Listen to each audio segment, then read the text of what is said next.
Friends, the reason you're not going to see a name at the bottom of this question of the week is because it would be loaded. We've been asked this question so very, very many times. So I'm going to put the question on without a name this week. Are preterism and replacement theology biblical doctrines? Now, you've heard Jack use those terms before, preterism and replacement theology. Is it biblical? Very good question, Jack. How about it?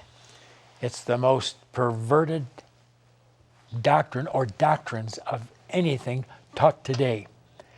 And it's promoted by men who do not believe in the 1,000-year reign of Christ on earth.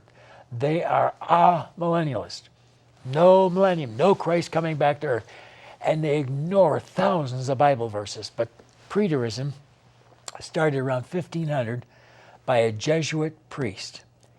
And because Martin Luther was saying that the Pope could be the Antichrist, to protect the Pope he loved, he said, no, it couldn't be, because the Antichrist reigned under Nero in the beginning. And so every sign had to be fulfilled to back that theory until 70 AD. Anything that would happen after that wouldn't count. Well, a lot of things happened, of course, after that. And I don't know how these preterists get around it when they say that Nero was the Antichrist, and of course Christ had to come, and they said he's already come. If he has, I wonder when in history did the Mount of Olives split down the center, as it's supposed to in Zechariah 14:4, and Christ set up his kingdom in Jerusalem and sit on the throne of David as he will in Luke 1:32.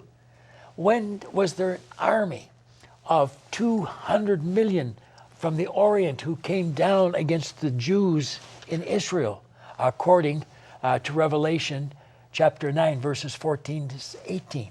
When did it happen? It didn't happen. In fact, before 70 AD, there weren't 200 million people on the face of the earth. This is just an army coming from the Orient.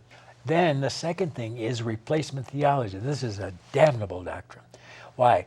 Because they say every time Israel appears, you replace it with the word church 2,406 times, and every time Jerusalem appears, 930 times, you replace it with heaven. Can you imagine the nonsense, the confusion that comes into being because of this heresy?